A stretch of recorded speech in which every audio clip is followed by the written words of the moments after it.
actually the speaker's responsibility to do that. What is the main idea you want to convey? I always finish presentations, talks with just a brief summary of what I say or what I was trying to convey, right? And what do you want the audience to remember?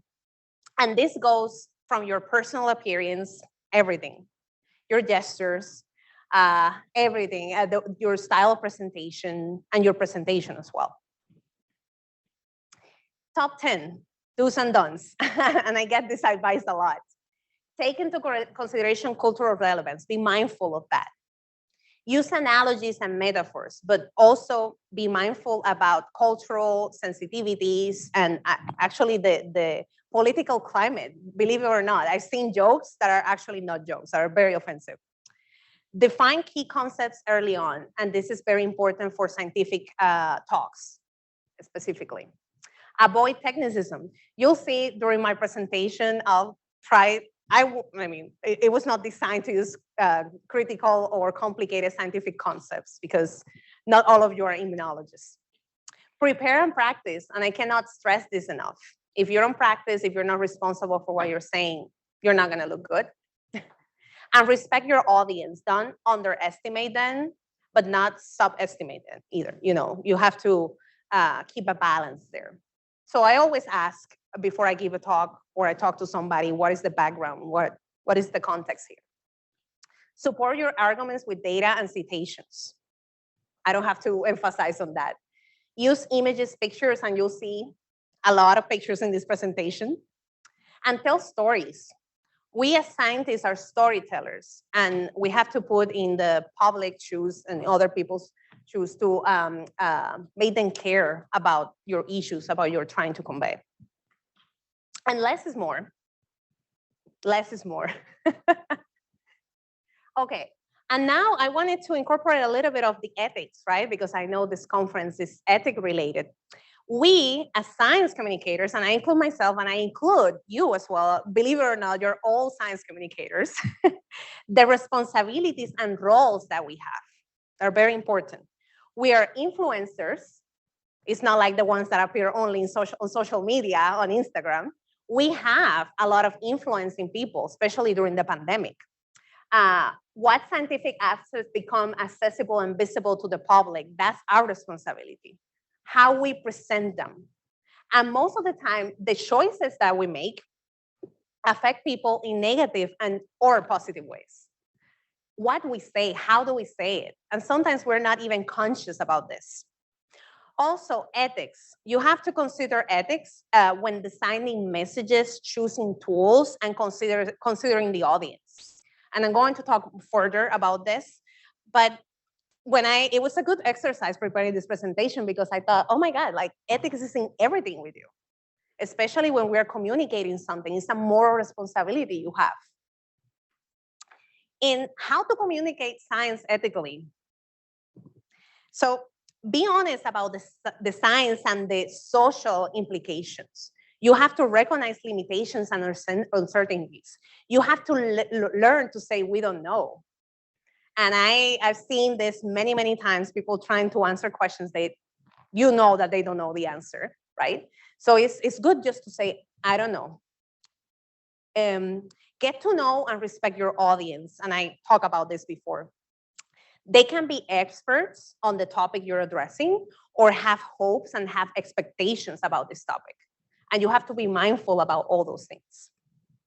Don't exaggerate findings or impacts. Don't do that.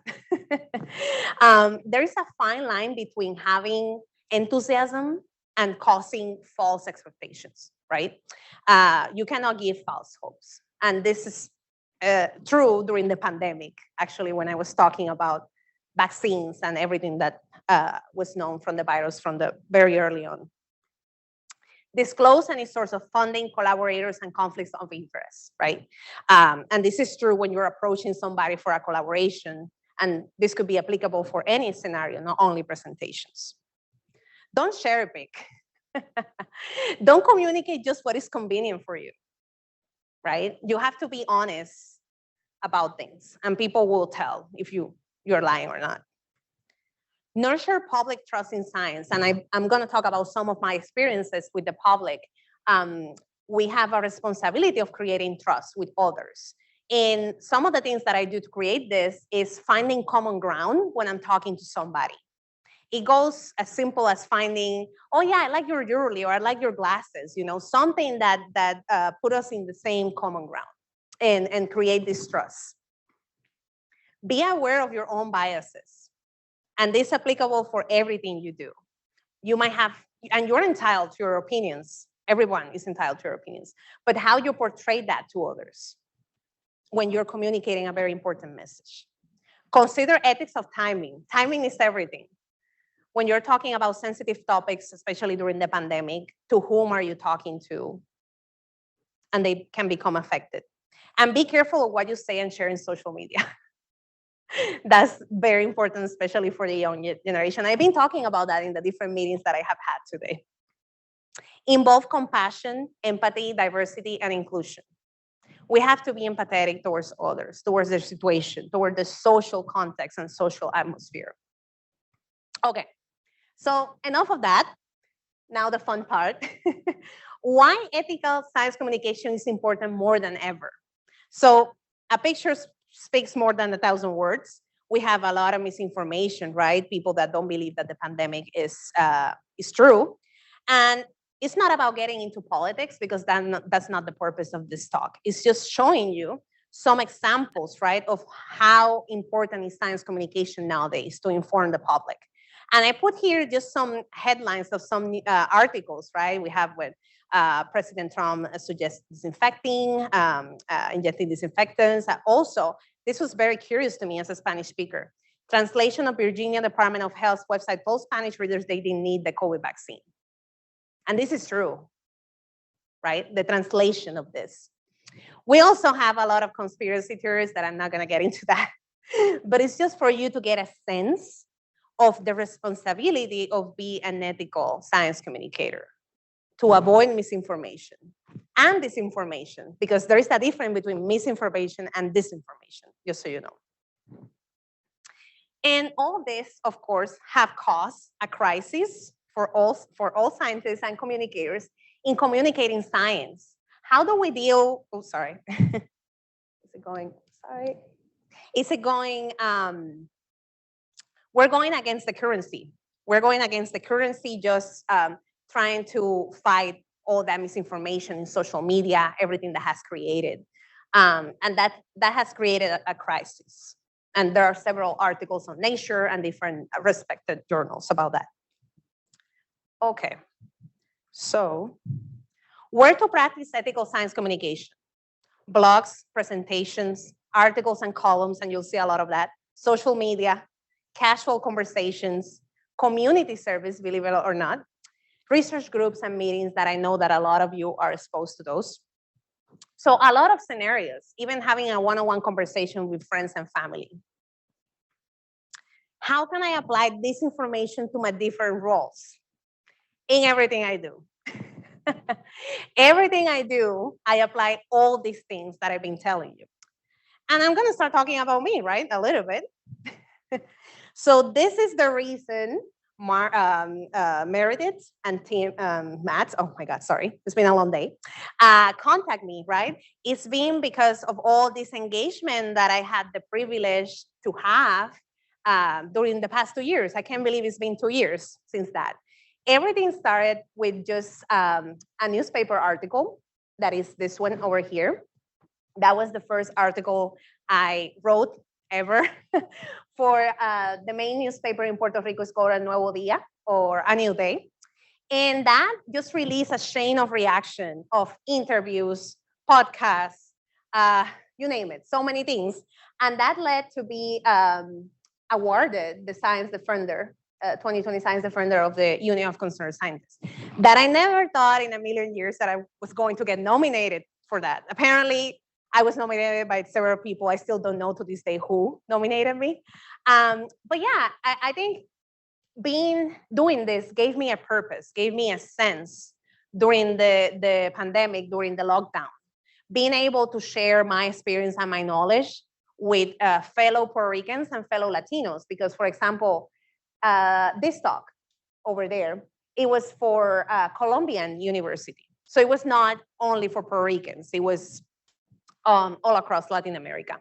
And it was a great exercise for me, just practicing the skills as a scientist, as a communicator, as an ethical communicator, understanding the implications that it had to their lives, right? Because the reality in Colombia is very different to the reality here in the United States, just so you know, if you didn't know that. And the other role that I incorporate all this knowledge is in science policy. And I just wanted to briefly describe what is science policy, because I've been talking about science policy the entire day. And maybe some of you are not familiarized with what science policy is. So science policy is divided in two lenses. The first one is policy for science, which is shaping policies that benefit or improve the practice of scientific research. So how policy informs science. An example is how research agency budgets operate, what are the priorities, and how the science can create those priorities for the federal agencies, such as NIH, NSF, for example. The other aspect of science policy is science for policy. So this one is different. It's using technical expertise to inform and influence government action on scientific issues. So they're similar, but they're not the same. And here we have environmental health, which is one of the biggest priorities of this administration, biotechnology regulation, vaccine development that has been crucial during the pandemic. And here are just some examples of some agencies that work under that philosophy. FDA, one of them. So why science policy is important? Why do we care, right? It's funny because during the pandemic, I started watching apocalyptic movies and all of them involve a virus. Is that a coincidence? So every disaster movie starts with the government ignoring a scientist. Have you noticed that? Is that a coincidence? So again, this is not to get into politics. That's not the purpose. This is just an example of how policy informs what is the actions taken in a country. We have, of course, the case on Wuhan about the doctor, the Chinese doctor that wanted to alert the authorities about the virus, what was happening, right? And yeah, he was not listened. I mean, he eventually was listened by the government and the authorities, but it was unfortunately too late, right, to make an action. And also, there are several investigations here in the US, right? How if we have taken action before, things might have been different. And in the interface that I operate, that I work in diplomacy, you can compare very easily the response internationally towards the pandemic in comparison to the US. For good or for bad. I'm not gonna get into details on that, but yes. And right now, as a policy advisor at Lewis-Burke, I also use, and I'm putting here all my roles so you can see how the interface between all my roles in everything I do. It's a government relations for research, healthcare, and education. It was founded in 1992, and it's located in Washington, D.C. We have around more than 30, we have like 35 policy experts with range of expertise and backgrounds, and we're divided in different groups. Like there is a defense group, an energy group, a biomedical group, so different areas. And we support federal relations activities for federal agencies. How can we advocate for funding? How can we allocate funding? How can we serve as a liaison between our clients and the federal government? And we are able to engage on multiple levels. We have meetings with individual faculty. We just tell them how to engage with program directors, how to request for funding, associate deans, university leaderships, you name it. These are just some examples of the things we do. We do much more than this, but this is just like the description of the job. And also, I'm very passionate about being an advocate and a member of this organization, the Puerto Rico Science Policy Action Network, that we alert federal and local policies that are relevant to science and Puerto Rico, and also relevant to the world, how Puerto Rico is affected by these policies. We identify subject matters, and we train and motivate our scientific community to be advocates. So we do a lot of workshops, we do webinars, especially during the pandemic, we did a lot. So yes. And I'm also a member of the Science Diplomacy in Latin America and the Caribbean. where we promote science diplomacy in Latin America, and we also science communication as well between the scientific community in the Caribbean and Latin America and the connection to the US and the rest of the world. Okay, and for the benefit of the students, and we can talk more about that later, here are some examples of some of the trainings you can get in ethical science communication. For example, this one is super good if you're interested in applying. But there are also, the AAAS has several programs in science communication, science policy that you can take advantage of. And yes, this is just an example of the different training I had get. This one was in Egypt, and I will show you pictures about that. It was the first conference for women in science in Egypt, so it was super exciting just to see that and get training, communication, science diplomacy, policy, and seeing that level of engagement and support towards women scientists over there in a country like Egypt. Okay, so I'm gonna talk a little bit about my journey, what made me be a communicator, what made me be ethical about things, what made me be the person that I am, right? Because you might be wondering how she did all this, how she get there. So I start with the most recent on purpose, but I'm gonna give you a little bit of my background. So everything started in Puerto Rico, in small island in the Caribbean, where I did my cellular molecular biology bachelor's degree. I started with 16 years old. I was super young. And I entered with the honor scholarship and science scholarship over there to the institution. I performed investigation in HIV epidemiology, multiple presentations and awards, and multiple challenges. I was super young. I had no idea what was communicating science. What's that? You know, what is science? I had so many questions by that stage, right? And I had the guidance of mentors and colleagues that helped me that paved the way basically to be successful in that path. So yes, and I started as a biology major student, and then I transitioned to cellular and molecular biology. Some people don't know that either. So yes, that's my beginnings. And then I did a lot of summer internships during my bachelor's degree. We were required by the program to do at least one summer internship in order to graduate. I was lucky enough to do 4. So the first one was in Kansas State University. And here it was my first experience away from home for 2 months, right? This is just the research group. I still keep in contact with most of them. And this is my mentor, Dr. Lawrence Davis. That's a young version of me in the lab. And I was in the biochemistry department. So I started, it's funny because I'm an immunologist, but I started as doing research as a biochemist major. And it was interesting that I like it, but I just found out right away that it was not my passion, right? That I was not as passionate communicating my research and translating that passion to others. But yeah, it was a very interesting project. We worked on sunflowers, how sunflowers can help to decontaminate waters, effluent from waters from the industry. So it was a very nice project.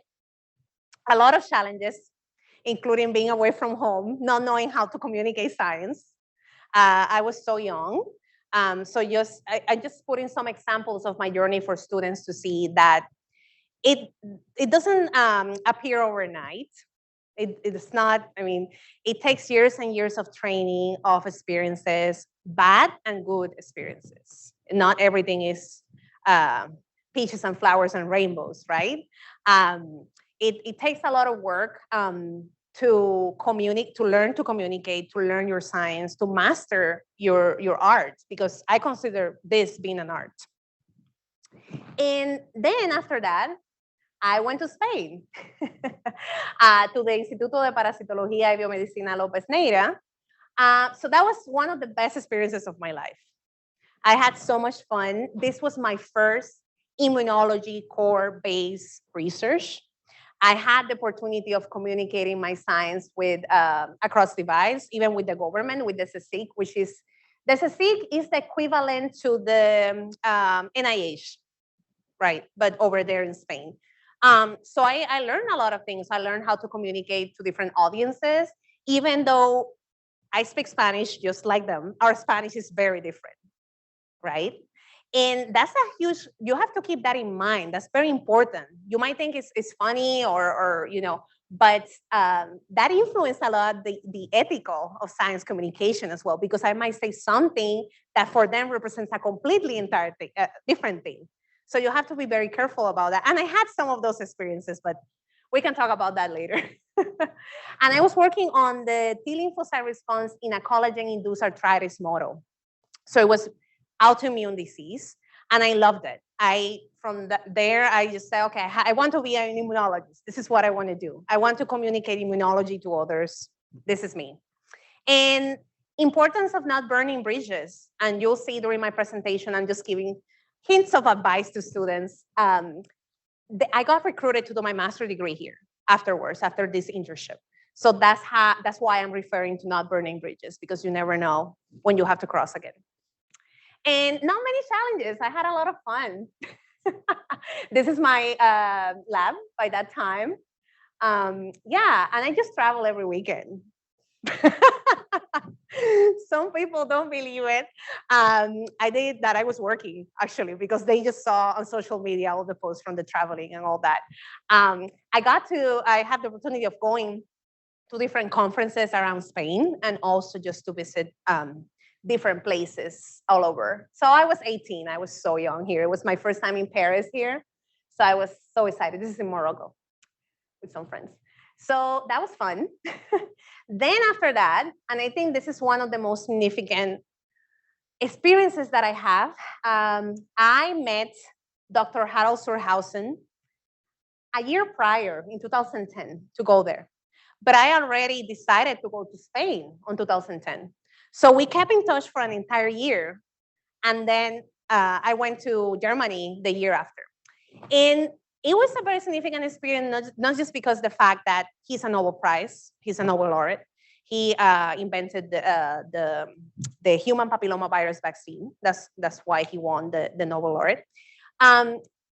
It was a challenge in communicating. And again, I'm going back to communication because that's the topic of this talk. German is very different to English, right? And they might be saying the nicest things in Germany, and you think that they're shouting at you. It was, sometimes it was intimidating. And also it was so intimidating working with a Nobel laureate. This is him. He's just like an adorable grandpa. And this is his wife over here. She's a PI as well. They have a joint lab in Germany. They still have, he hasn't retired yet. And so it was very intimidating working with a Nobel laureate, I must say. A lot of imposter syndrome that I'm sure you heard about that before.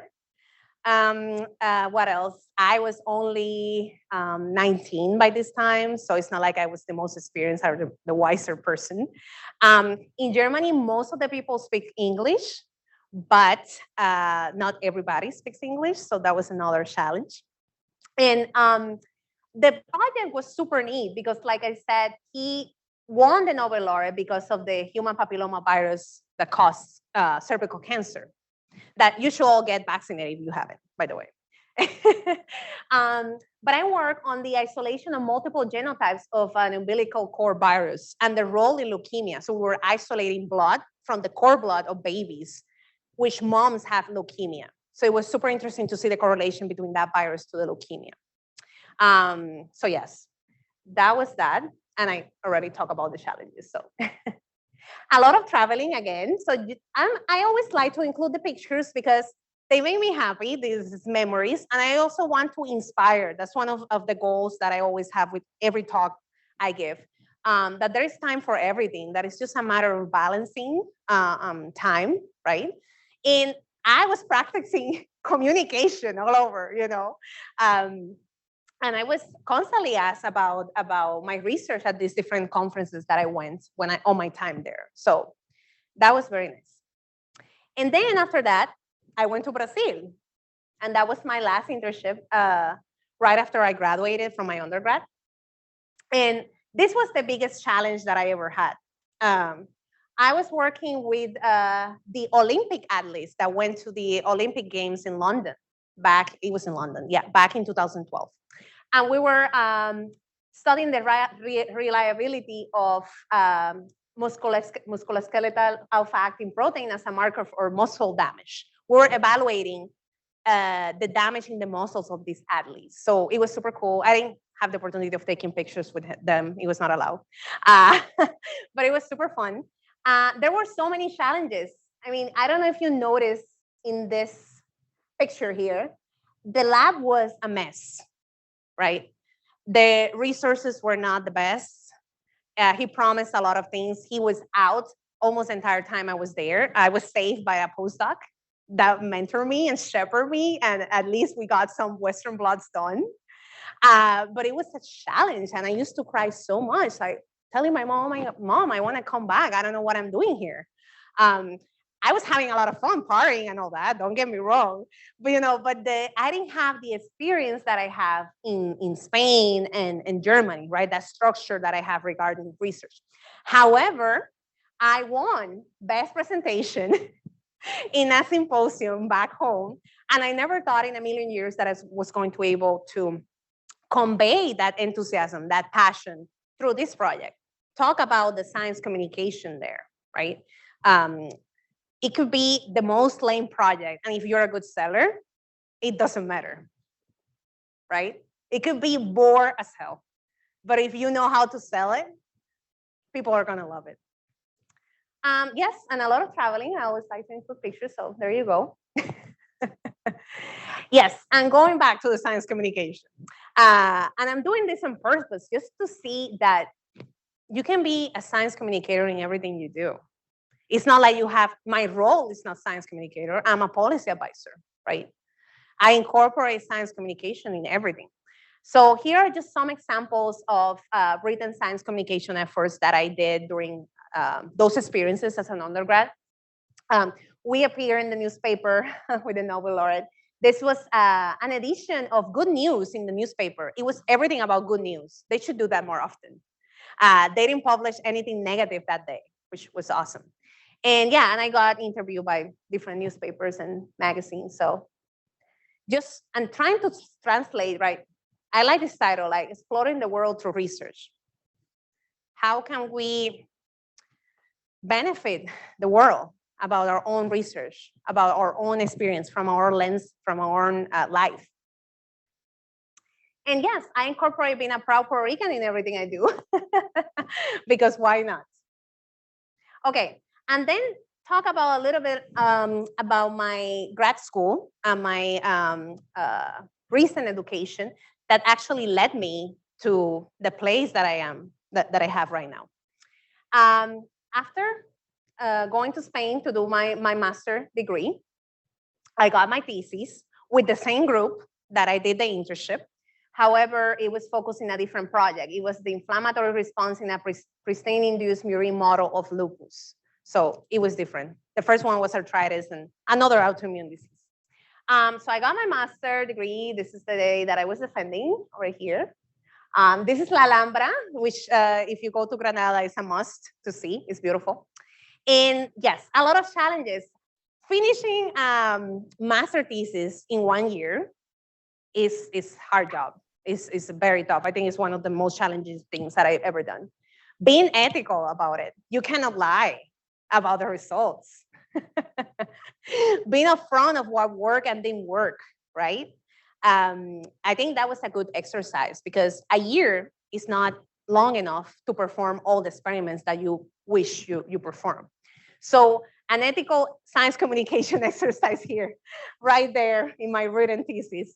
Not lying, don't exaggerate findings, right? Just present what you have, and it should be enough. And yes, of course, I travel more, because why not? That's my mom over there. She was inspired, and we went to Toledo, which is one of the most beautiful cities in Spain. It's gorgeous. Okay, so before Mayo Clinic, I came back to Puerto Rico, and that's another lesson. I was supposed to do my PhD in Spain, but because of lack of funding, I needed to leave. That was another challenge. It was one of the hardest decisions that I had to make. I said, now what? So I'm gonna go back home because what I'm going to do. Then when I went back home, an opportunity presents. There was a partnership between my hometown university in Puerto Rico and this university is called the Kenan Normal College for Nationalities in Duyun. And they were looking for a professor for 4 months to just teach basic science skills to first-year college students, biology college students. So I say yes. And it was most rewarding experiences that I ever had in my life.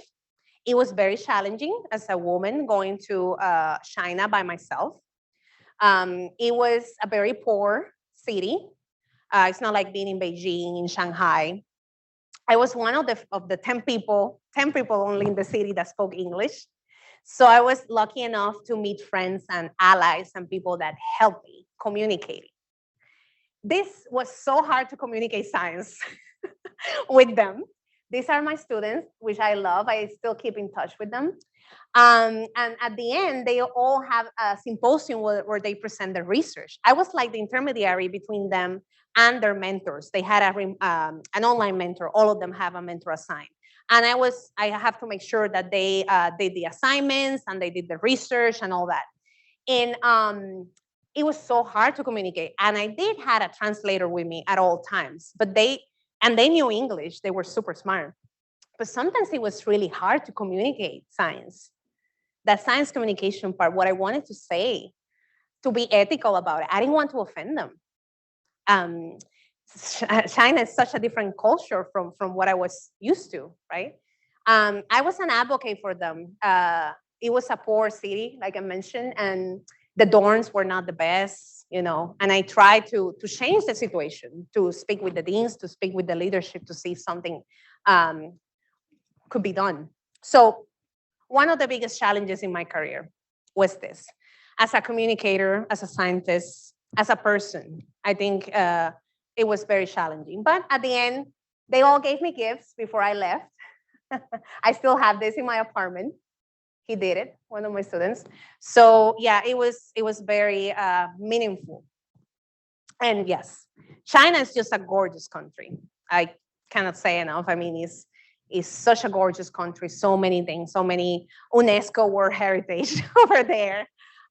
So yeah, it was that's the Great Wall over there, and that my parents actually felt inspired about my pictures on social media, and they came and joined me. And they visited, so and they loved it. It was super fun. Okay, and then the postbac and grad school was a Mayo Clinic that I was there from 2014 to 2021, and I did my PhD in immunology.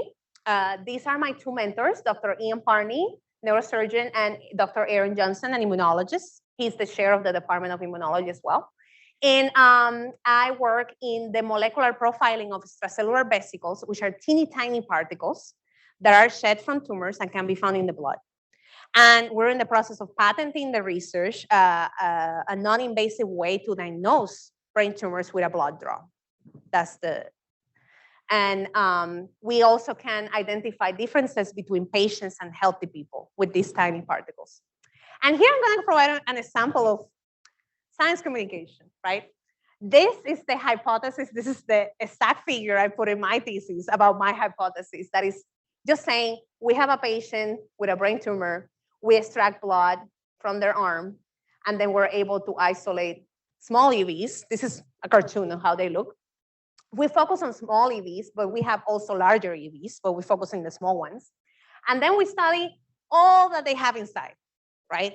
This is a very complicated image.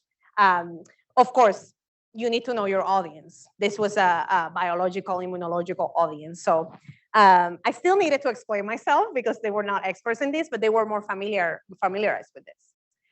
And this is super neat because this is the part that we're patenting.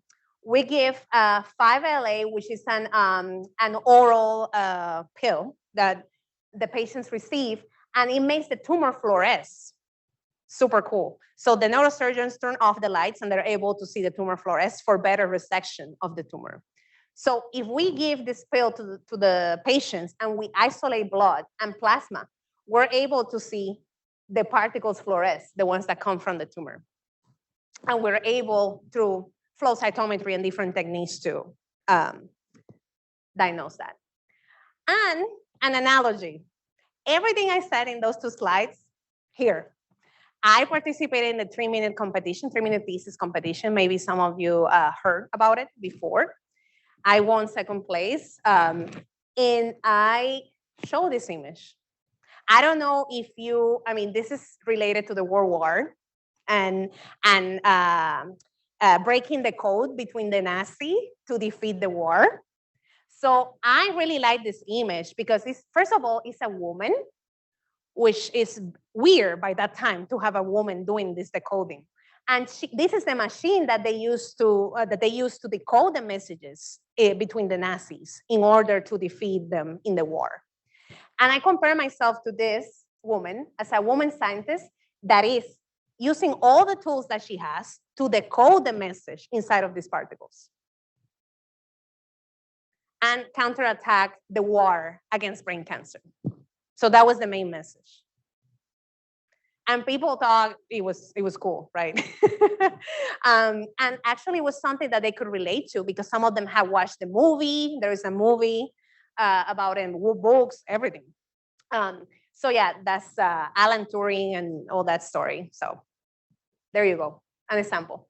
And we're in the process of patent application and multiple presentation and awards and multiple challenges because being in an institution like Mayo Clinic, it could be tough at times. It was a blessing getting trained and having all the resources at hand, but it's very competitive, very competitive.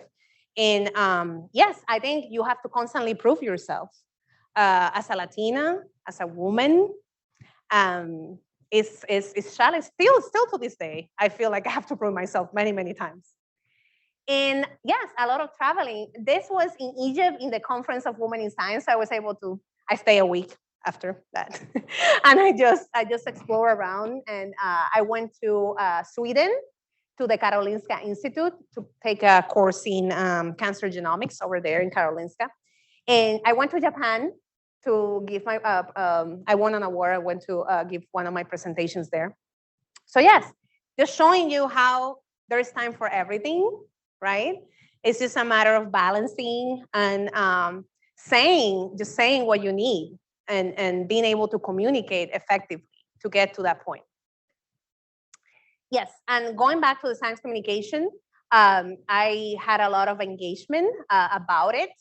And this is one of my favorite articles, Establishing Bridges through Science Diplomacy, the Experience of a Puerto Rican Scientist in Egypt.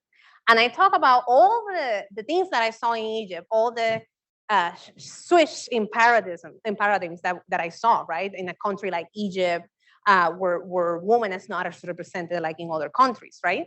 And how I was so inspired to see the support that women scientists got into their science communication, into their, their voices being heard by everybody, and how the government was embracing that and was supportive of that. So that's one of my favorites. And challenges of being a Latina scientist, embracing your culture, just talking about not only the good things, because people also need to hear the bad things. People also need to hear where I screw up, because I constantly screw up, and how I apply all that knowledge to what I'm doing now. And take home message in effective and ethical science communication. And I hope I convey that, right? Because when I talked to Meredith and Matt, they told me, okay, just talk about your experiences, right? Just talk. So I hope I did a good job on that. And how they're applicable to ethical science communication and everything you do. And as a matter of fact, in everything, ethical, you have to be ethical, right? In life in general, that's the way it's supposed to be. But in the type of job that I have as a policy advisor is crucial. Otherwise, you can get into serious trouble. So convey a message clearly and concisely so that it's understood. Define your goal, know and respect your audience. Also know your message, know what is the goal, what do you want to convey. An exercise that I always do is I love to write. I'm not a typing person, I'm more old school.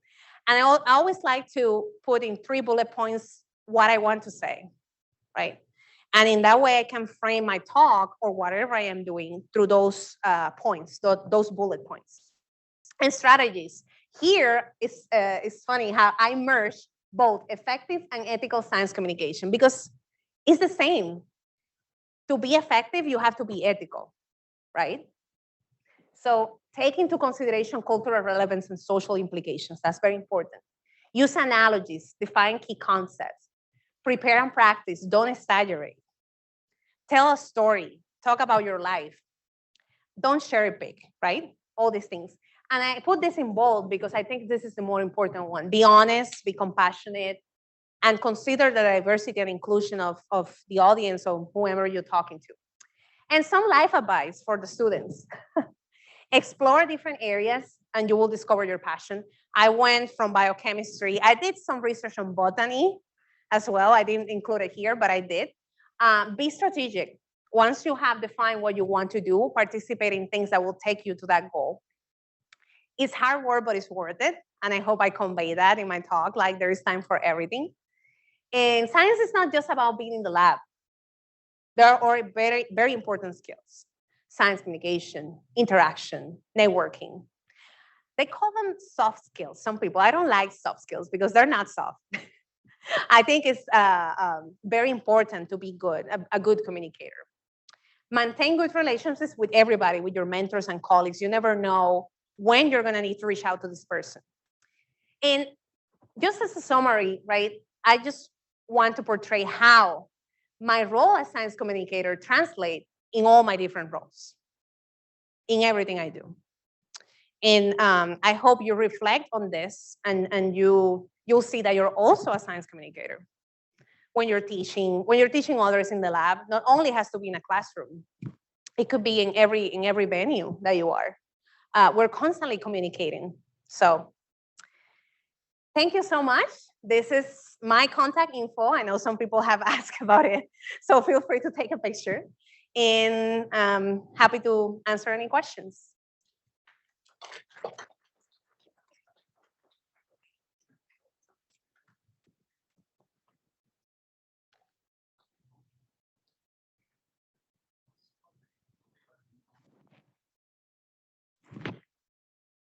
Thank you so much, Luz, for such an enlightening and refreshing presentation. I enjoyed Thank it.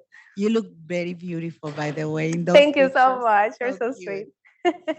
sweet. When you are talking about how to better convey your message with your audience, in the type of research that I do with working with communities, one of the key principles is to share the results, the findings with those communities that you work with to conduct your research. Uh-huh.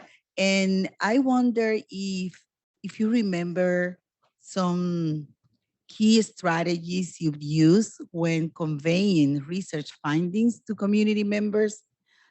You mentioned different key aspects like Yeah. not so many technicisms and things like that, but an anecdote or some experience that you could share with us about that experience. Yeah, no, thank you for your question. So when I was working with the Somali community, and I told this story multiple times today it's refreshing because sometimes you forget about all these things, right? I did this because of an outreach project through a fellowship I was doing by that time in science policy. And I wanted to reach out to the Somali community in Minnesota. Because it's one of the, there are so many Somalis in Minnesota, especially in Rochester. And I wanted to address the vaccine hesitancy component of this community. And one of the strategies that I used that was very helpful was reaching out to the leaders, like communicating directly to the leaders, because in some communities, the leader is seen like a patriarch, right? And they listen and they respect these leaders. So if you actually get the leader of that community on board, the rest will be easier because that leader will be able to convey your message to the rest of the community. That's one example. Another example will be, I use my networks a lot. Like if I know somebody that can take me to another person, everything in life is about who you know. So just leveraging those connections and reaching out to others to see if an introduction can happen, things like that. And the other thing is researching their culture, understanding their background. So you're able to empathize with them and understand their background and be mindful of the things that they are sensitive to, right? And in that way, you can provide examples that they're familiar with. It's easier when you have things that are in common. For example, when I was doing all the outreach with COVID, it was mostly for Latinos and Hispanics. So we have the language in common. So, and that creates trust immediately, right? And just using examples that were culturally relevant. And I use that word a lot because we have to start including the culture in the science communication. And this includes even in the research, in the scientific science communication, in that part, in every aspect of the communication. So yeah, that would be some advice. Hope it's helpful.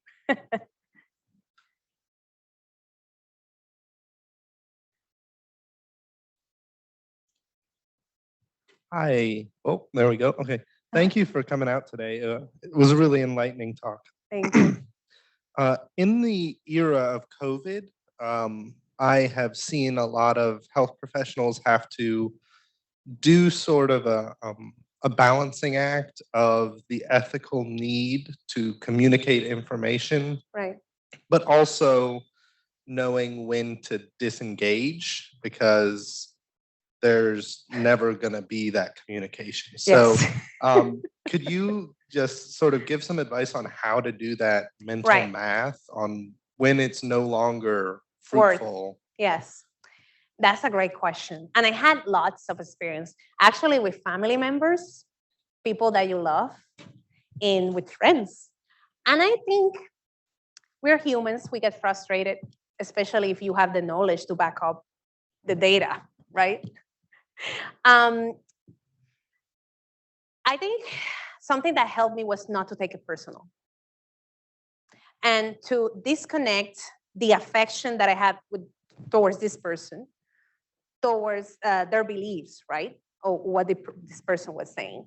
And keep that margin of respect always present, right?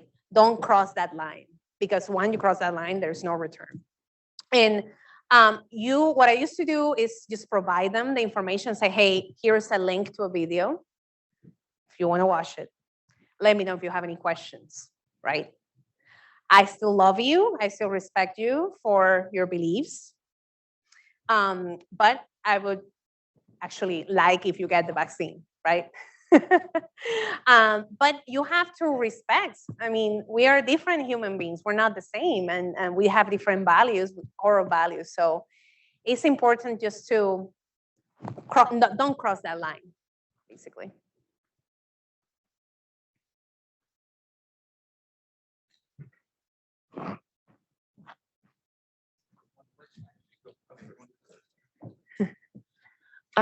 I guess kind of continuing on with that question, can you talk about some experiences where you were successful, where and how you achieved that, especially with family members? Oh, okay. Yeah. We have a we have a group chat in WhatsApp, like most of you do. And it's from my stepdad family that my stepdad raised me practically. So I'm like his brothers and sisters are like my aunts and uncles. And one of them was very hesitant to get the vaccine. We get so mad. He will put memes on the chat just to tease me, you know. And what I did, it was something simple, but when I start having all this engagement, like giving these talks, I will put the link to the talk in the chat. I say, hey, dropping this here in case somebody wants to attend. And he started attending. And then, for my surprise, one day he reached out to me separately outside of the chat. And he said, can I talk to you? And I said, sure. I was kind of nervous because I was not expecting that. And we had a conversation. I answered all the questions that he had. I provided the pros and cons because, of course, you have to be honest about what was there. And I showed him the data. these are the percentages. Like I was as exact as I could. And he ended up vaccinating. He did. And he actually got COVID afterwards. And he was so grateful that he was not in the hospital because he got the vaccine on time. So yeah, that's one example that comes to my mind right now. Yeah. So thank you, Luz. So you talked about the responsibility that academics, scientists, scholars have in misinformation, right? I mean, it's really our fault, right? And I think about that a lot, especially through COVID. I mean, I was watching Sanjay Gupta early on washing vegetables with, the church was like, this is not a thing, right? This isn't gonna last. Next week, we're gonna know we don't have to do that. Right. But part of what brought that on was that sort of CNN element, right? I mean, it's like wham, wham, wham. You got to have new news every 5 minutes. And so in an effort to do that, Fauci will say something now that will become wrong an hour from now. Right. And that breeds distrust. So how do we fight? How do we balance against that need for instant information with what we normally do, which is to wait until we're triply sure of something, Right. and then sort of give the news? That's a great question. Every time I gave a talk about COVID, it involved so much research, going to the CDC website, checking the WHO website, because we were constantly bombarded with new information, right? And I always made the claim, and you can see it in all my videos that are all recorded, almost all of them, that I said, this is what we know until this day, right? This is what the science has been able to figure out until this day. And sometimes I even provide the date I access the resource, right? And I will always say, remember that this is a novel virus. We are learning at the same time that we're doing things. We were not prepared for this pandemic. Nobody was. And I will always make that claim, right? That the things that I was saying that day might not be true the next day. I mean, the biology of the tumor, of the virus, yes, because that's something that virologists study, and there was more knowledge in that area. Even though SARS-CoV is a completely different virus, it behaves differently, right, to other coronaviruses. So that was another challenge. But I always try to be very careful of my words and what I said. But there is a fine line. And I know about some people that got into trouble because of that.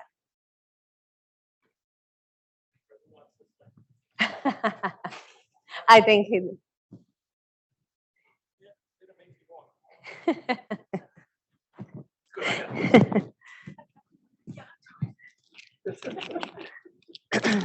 Thank you. I normally would have walked myself. I'm just having some issues with walking right now. If we take out the issues that come along with COVID, and just let's not even consider that right now. What it seems like is that a lot of misconceptions are present because people validate their thinking over research. In other words, they think whatever I think is just as valid as the research that people have spent time doing. So again, this is not a COVID question, because if you think about it, it transcends COVID and people start thinking all sorts of things outside of COVID. Right. So what I'm wondering is, as an academic, what should we be doing as faculty to help prepare our students, whoever it is coming through our classes, to better prepare them to be a little bit more on the point, Right. than just you think it up and that's what it is? That's a great question. The best way to get good at something is practicing, right? And I am a believer that doing the science, being at the lab, being at the bench, doing the research is important. But it's equally important talking to others, because you have to master your craft in some sort of way. And competitions such as like the 3-minute thesis, for example, which is an elevator pitch exercise that you have 3 minutes to explain with data, right? And with basis, what is your research about? Those are good exercises for students to get better at persuading the population in a good way with evidence-based, right, reasons. So I believe just encouraging students to present will be a way, going to conferences. And now I know it's harder with the pandemic, but we're slowly getting back into the in-person conferences. And it could be terrifying for some students. But for me, it was so nice to have the support of my mentor and seeing, like physically seeing him there. And even though I would present the same thing over and over again, we always sat down before the presentation and we went over the slides and we changed things if we had to change things. And just having that support from the mentor was crucial to me to become a better communicator, to become a better scientist and a better person. And I think students, in order to be equipped, they have to feel that support from faculty and the encouragement of going out there to present their research. Because I know some PIs that they don't like their students going into conferences because they want them in the lab all the time, right? Or they want them studying or whatever. And so that's one thing. Another thing will be training them in science communication, like workshops, courses. There are plenty of resources, and I'm happy, I share some here, but I know more resources that I'm happy to share. So it would be that department effort, right, of providing those venues to the students, talking to other experts in science communication, in outreach, would be another way. I think the best way to learn is learning from others, what others had done and how they did it. That was the way I learned. That was the most effective way to do it. So yeah, that would be some advice. Great. So Tolan handed me, we have a question on the chat. Uh-huh. So would you have any advice for engaging in ethical conversations when you are the lesser end of a power dynamic? Oh my God. So with a parent, supervisor, or teacher. And secondly, while it may be different outside the US, many Americans don't have a primary physician, which can open the door to misinformation. Right. While we as scholars should have ethical and intelligent conversations with those around us, what is the point where you would refer someone to a more educated source? Wow. Good questions. The first one, well, I come from a very bureaucratic environment at Mayo Clinic. So I learned the hard way. I was thrown to the lions over there. And I think it's just establishing allies, establishing connections, right? High in the food chain. I always try to solve my own problems, but when I saw that it was outside my control, I will reach out to somebody with more power. So it's about talking. If you don't talk, if you don't explain what the problem is, nobody's going to be able to help you, right? And I've seen multiple cases at Mayo and different places that students have reported unethical behavior from the PIs. And I actually congratulate them because it could be a very intimidating, a very hard thing to do. They think there's going to be consequences and all that. But normally the job of the grad school is to protect the student, protect the privacy of the student in cases like this. So I do condemn every student that speak out and just inform about unethical behavior. And it's just reaching out to the leaders, and that's easy to see in the meetings, who's the leader. So yeah, that would be my answer for the first question. The second one is about being outside of the US in For people that don't have primary care physicians, at what point would you refer them to somebody else? Okay. Well, I believe it's important to have a primary care physician, right? I'm not a medical doctor. I'm an immunologist, which is different. I would say always asking for a second opinion is good, right? Especially when we're talking about chronic diseases and all that. So it would be doing your research and identifying who is the person more capable of giving you that advice based on the credentials, based on the experience. And you can find all that. You can find nowadays the rating of the doctors online, which is amazing. At Mayo Clinic, you can find the rating, comments, everything. So it's just basically doing the research, I would say, and see who's the best person to give you advice, because not everybody can give you that advice. So. Wonderful. So thank you so much, Luz. Thank you so much. For a wonderful talk.